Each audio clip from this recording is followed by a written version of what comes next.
Bueno amigos, hoy es 10 de marzo del 2023. Hago hoy sobre dogmática penal y otros criterios que son importantes tener presentes.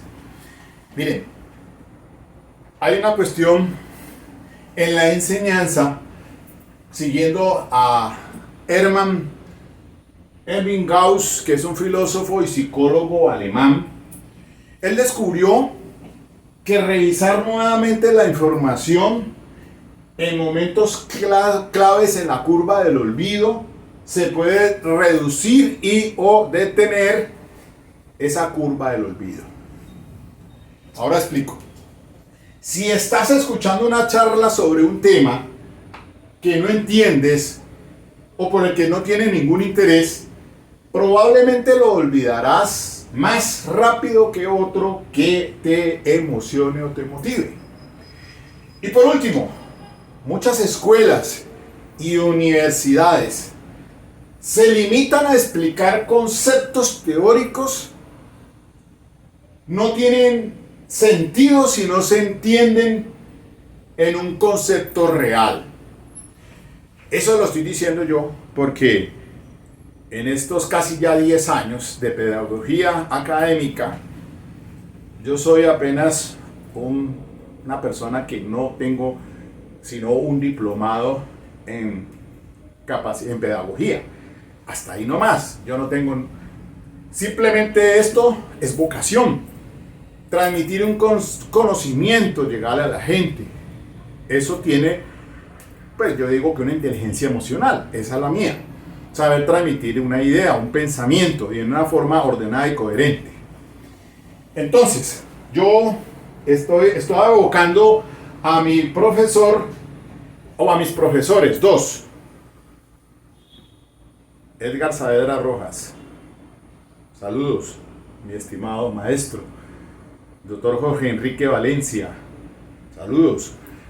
No tuve la oportunidad, fui de asistente por ahí en Derecho Penal con él en clases de la universidad porque, muchachos, vea, eso de que a uno me metí en práctica civil forzadamente porque se decía, no, es que el que sabe de civil sabe de todo. Paja, a mí me gustaba el penal.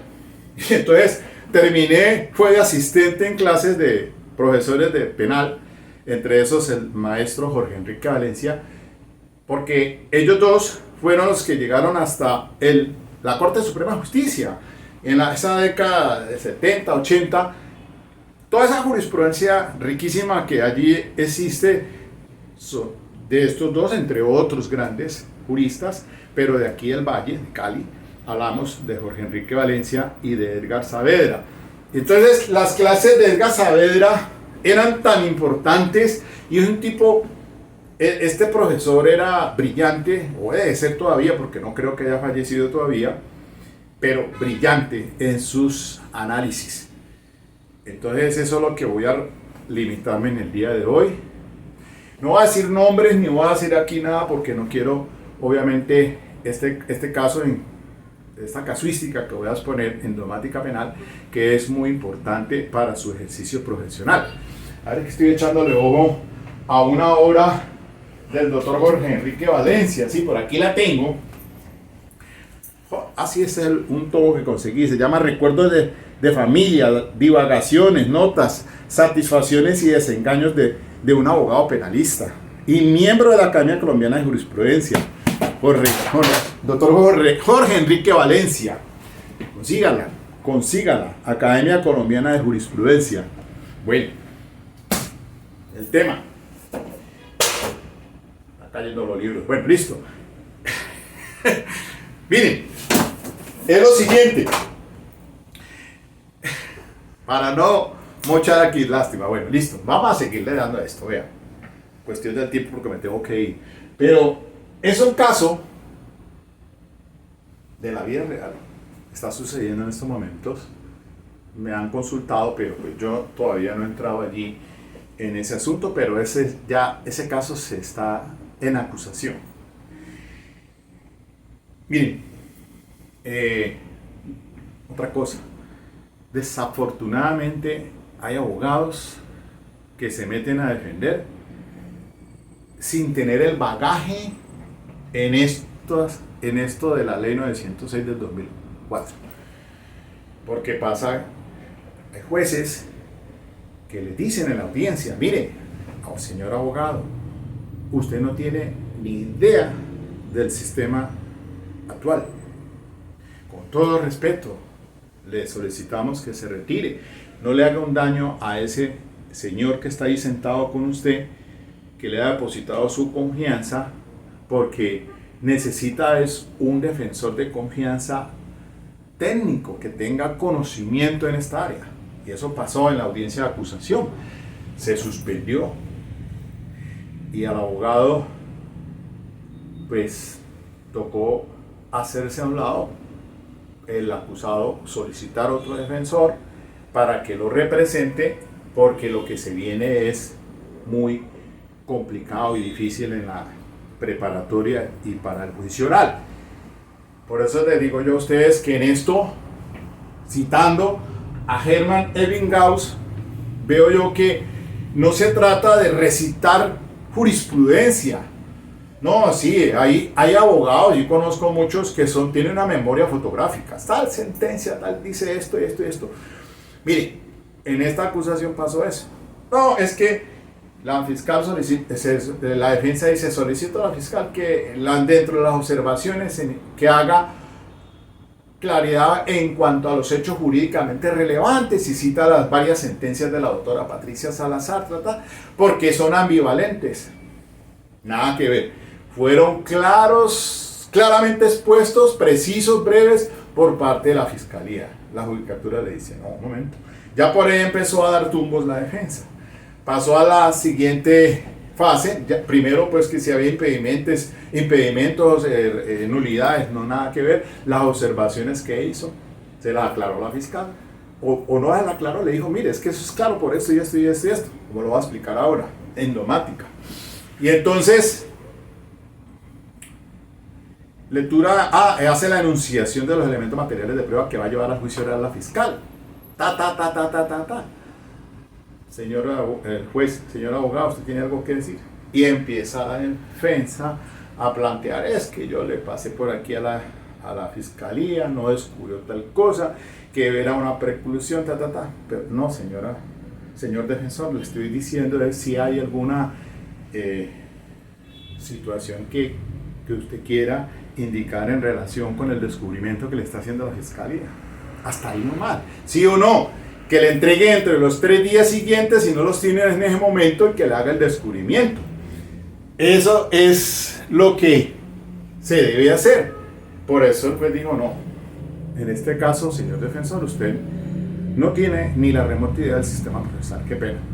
Suspendo aquí para que el acusado busque otra persona y en la próxima audiencia continuamos. Entonces no pasen esos bochornos haciendo papeles que realmente no es posible en la ética de un profesional que no sepa del sistema procesal. Entonces no se trata de recitar, por eso es que hago evocación a Hermann Ebbinghaus, este psicólogo alemán, porque aparece eso de la curva del olvido. Claro,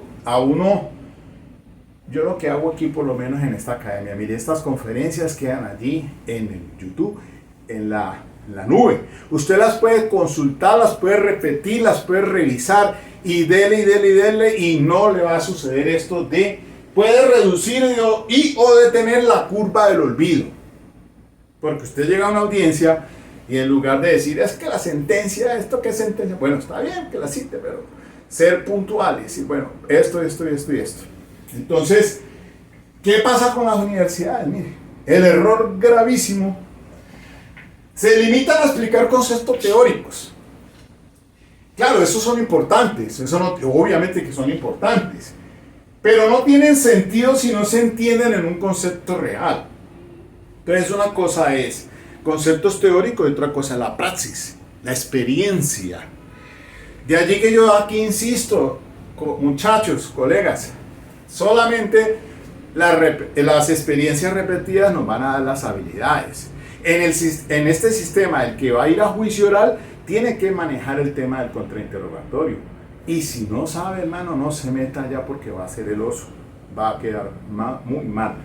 Entonces, es a eso que está dirigido esta situación acá. Y es lo que está diciendo allí. Es que cuando usted escucha una conferencia, por ejemplo, si usted no le presta atención o porque no le llama la atención, no se le queda ni pío de esa conferencia.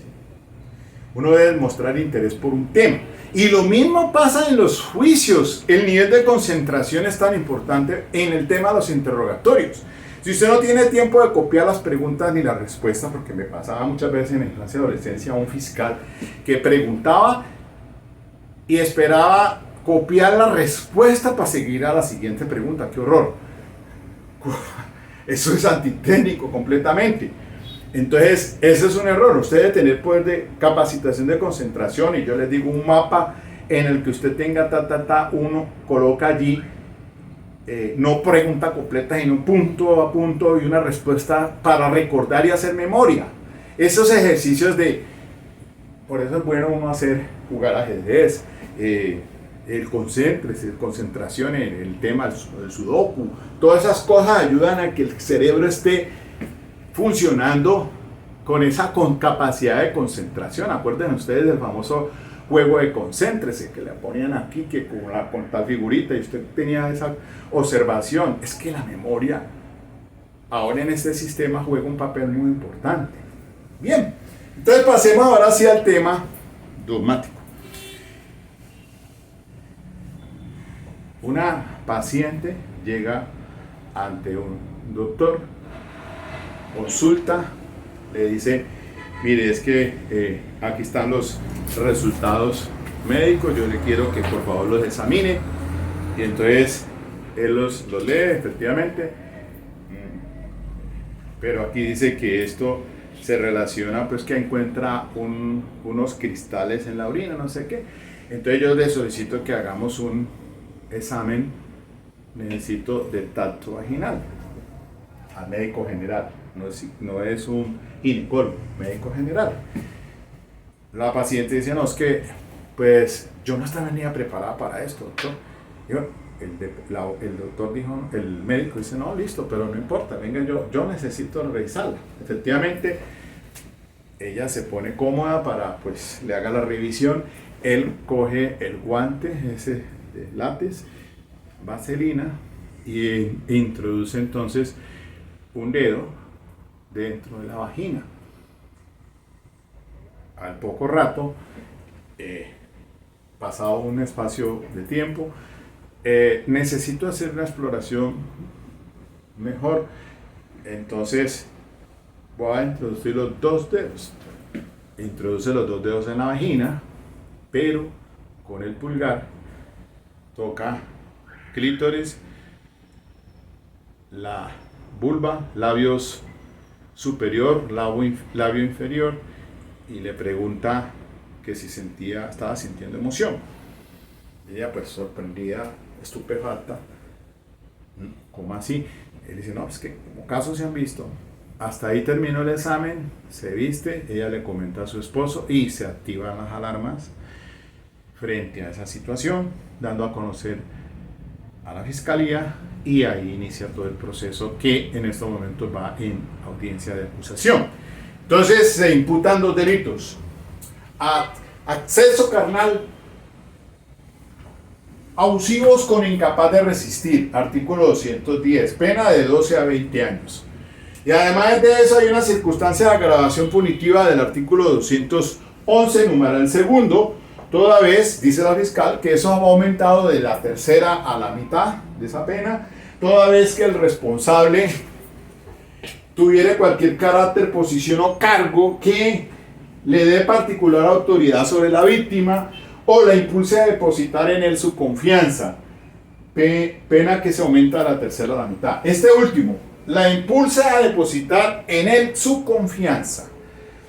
Fiscalía dice: hechos jurídicamente relevantes. Entonces aparecen, ahora lo vamos a examinar los actos. ¿Cuáles fueron los actos?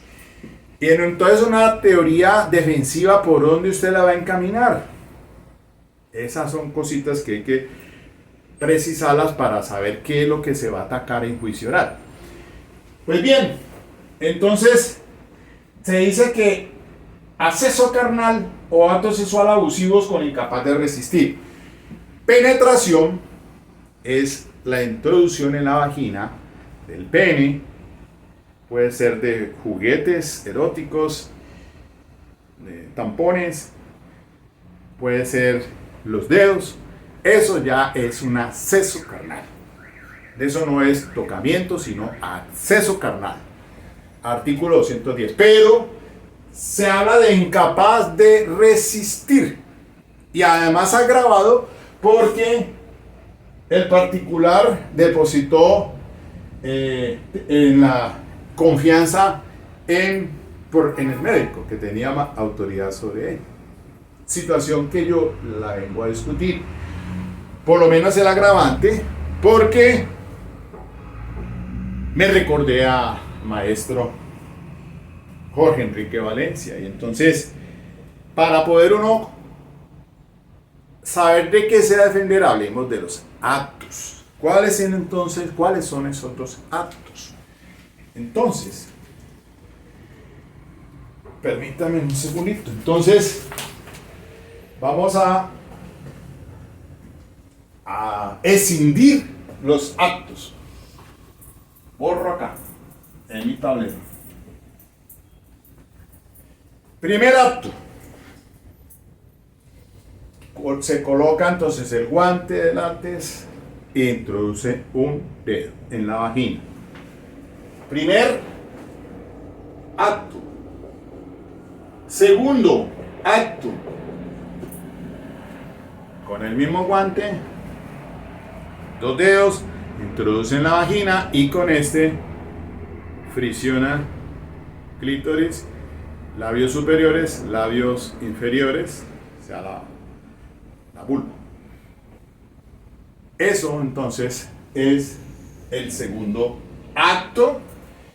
Y entonces hay que mirar la siguiente situación, porque en cuanto al dolo, o sea, la conducta dirigida a un hecho que va en contra del tipo penal, en este caso de carácter sexual. ¿Cuál sería entonces? ¿Este primer acto o el segundo acto? Si hay consentimiento de la víctima, y ustedes se están preguntando, sí, lo hubo. Hubo consentimiento. Me decía alguien, doctor, una femenina. Lo que pasa es que el consentimiento lo firmo cuando es un ginecólogo o ginecóloga. Firma el consentimiento. Entonces en este caso es un médico general. Yo me hice la primera pregunta, que seguramente ustedes la están haciendo. ¿Qué es lo que se va a resolver en juicio oral? Entonces, ¿cuál es la defensa y por dónde debe proyectarse? Entonces, el primer acto será típico penalmente. El segundo, obvio que es típico penalmente. ¿Por qué? Por las características en que se comenta de que con el pulgar toca el clítoris, que es una zona altamente excitable por las cuestiones nerviosas, es el órgano femenino de excitación en el clítoris, que está aparte de arriba, seguidita de la uretra. Penetración. El primero, hablamos también, hay una penetración, un solo dedo, pero será típicamente penal, porque si el propósito era de examinar si había quistes, podríamos decir que estaba autorizado, hasta donde un médico general, con el consentimiento de la víctima, de permitir que hiciera esa introducción del dedo buscando un posible quiste. Es posible. Entonces, ahí viene la primera discusión sobre un hecho jurídicamente relevante. Por eso les digo que me acuerdo del doctor Jorge Enrique Valencia, que era un brillante abogado penalista. Y entonces, porque el segundo sí tiene todo y reviste todas las características de un acto divino, obvio, penetrar, introducir los dedos en la vagina es acceso. Lo otro es con el pulgar, tocamiento en la zona erótica, ya está propiamente el clítoris.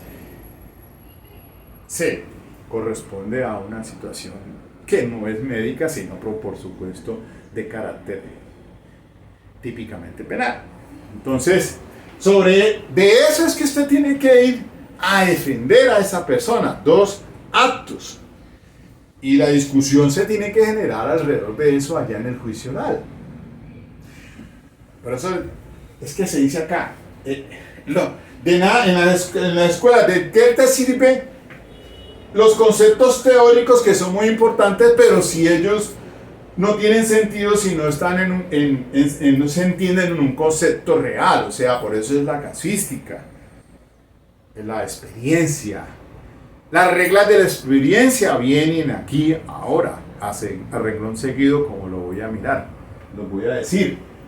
Entonces, hubo consentimiento. Entonces, se está diciendo por la fiscal que son el tipo penal del artículo 210 y el 211, numeral segundo. O sea, agrava el 210. Y el 210 dice que acceso carnal con incapaz de resistir. Y aquí es donde viene entonces también en dogmática establecer si estaba en incapacidad de resistir. Y también el 211, el agravante, si se compagina pues que depositó la confianza en el médico. Porque es que la fiscalía dice sí. La víctima, depositando la confianza en el médico, permitió que se hiciera esa revisión que terminó en una conducta típicamente penal. Por lo menos muy evidente en el segundo acto. Pero viene el tema de las reglas de la experiencia, y entonces consulto con varias damas. Y hay una conclusión muy evidente en algunas de ellas, porque dice, miren, es que si yo no permito que me examine el médico, él no me puede obligar. O sea que no hay el consentimiento, no hay libertad de libre consentimiento. Entonces, ¿hasta dónde podemos decir que esa persona estaba en incapacidad de resistir? Si por lo menos los hechos que rodean esta situación es que para el primer acto hubo el consentimiento, a pesar de que dicen, no, es que yo no estoy lista y preparada para esto, pero bueno, se lo hace el examen. El segundo acto, ¿por qué se permitió por parte de esa persona? Sí, sabiendo que si el primero ya era irregular, el segundo con más razón, ¿por qué quería hacer otro tacto vaginal? Entonces, esa es una pregunta muy importante que uno debe hacerse. ¿Por qué razón permitió el segundo acto? Decir, no, un momento, hasta aquí, ya, esto va para otro lado, no entiendo. Hay muchas femeninas que dicen, no, yo no me dejo hacer un examen en esas circunstancias, envíeme como una enfermera, con una enfermera, cuando van a hacer el examen de papiloma humano, el examen que se hacen regularmente las mujeres para establecer pues si evitar un posible cáncer, etcétera, etcétera. Esos exámenes que se hacen con cierta frecuencia, pero entonces muchas veces van ante una enfermera o el ginecólogo como tal. Entonces la pregunta es para la defensa si estaba también autorizado o no el médico general, con reglas de experiencia, consensuando también con otros casos. Dice, bueno, uno de hombre, que nos hacemos el examen de próstata, vamos ante el médico, y es un médico general, él no es un urólogo. Introduce el dedo con el protocolo en el esfínter anal del hombre, el caballero, para establecer entonces la dimensión de la próstata, si está inflamada o no está inflamada, para descartar con esa evidencia física del tacto una situación. Entonces, pues obviamente que eso suele ocurrir y el caballero va ante el médico general. Me lo han hecho. Femenina.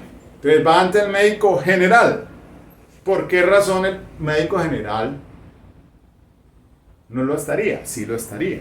Y habría que establecer la defensa, entonces, entrar por el tema de buscar en estadísticas cuántos procedimientos se hacen de esa índole con el del primer acto, estoy refiriéndome, la introducción del dedo en la vagina a fin de determinar si haya quiste o no, lo que flujo o no sé qué. Porque el segundo es el que entraría para mí en discusión penalmente. Claro, tiene y reviste las condiciones de un ataque de carácter sexual. Obvio. Entonces, sobre ese es que entraría toda la defensa a establecerse. Entonces, miren que este es un ejemplo práctico que no es nada fácil, es bien complejo. Hacer una defensa penal en un delito de carácter sexual, de todas las características que se pueden presentar, siempre son complejos. Son complejos, abogados. Habrá que entonces ordenar una misión de trabajo, actos de investigación, porque ¿qué se va a atacar en una situación de estas donde ocurre es entre dos personas que están en un consultorio? Nadie más ha tenido conocimiento de esto. Mirar a ver entonces el tema de la credibilidad en relación con la víctima, si esto realmente ocurrió en esas condiciones que lo explica la víctima con todo respeto. Y eso se tendrá que ir entonces a defender allá. Y eso tiene, por supuesto, unos costos que a veces la gente, mire, no entiende. Dice, esa defensa es una defensa calificada que no le vale a usted menos de 50 millones de pesos. Porque a veces la gente no entiende que usted tiene que sacar de esos mismos honorarios para el tema de los psicólogos, de los otros médicos peritos, investigadores, y empiece a sumar. Pero a la gente hay que decirle, eso cuesta tanto, y inclúyale de una vez el valor agregado de los demás, porque son defensas calificadas. Entonces a veces la gente no entiende eso, y la gente le dice, es que piensan que el abogado va a hacer un milagro. No, es que los hechos son muy fáticamente están allí dados, y que, claro, habrá que hacer todo lo posible en juicio oral, porque como no existe un preacuerdo desde ningún punto de vista, entonces se va a juicio oral a hacer defensa. Bueno, eso era lo que les quería decir hoy. Esto es una cuestión académica. Aquí ni he dicho nombres, ni he dicho quién, ni fulano, ni sultano, nada. Solamente de pronto es de mi imaginación, pero puede ocurrir. Entonces, les dejo eso como tarea, como un ejercicio académico. Y recuerden, estén revisando la información, estos videos míos, en momentos claves en la curva del olvido, para reducir y obtener esa curva. A uno se le va. Claro, no tenemos una memoria fotográfica y cada día van saliendo más precedentes judiciales, pero todos van hilados a los anteriores, la gran mayoría, a no ser que haya cambiado por X o Y razón, según indica la doctrina y la jurisprudencia. Entonces, estos ejercicios así son muy buenos hacerlos porque los ponen a uno a pensar. Entonces, entre lo teórico y lo práctico. Buen fin de semana. ¡Feliz Día Internacional para las mujeres laboriosas, trabajadoras, camelladoras, para ustedes que todo lo dan, que ustedes son el motor central para los que tienen sus esposas, sus madres, sus hermanas, sus hijas, Para ellas va un feliz Día Internacional de la Mujer, que es lo más lindo y hermoso de este mundo. Chao, pescado.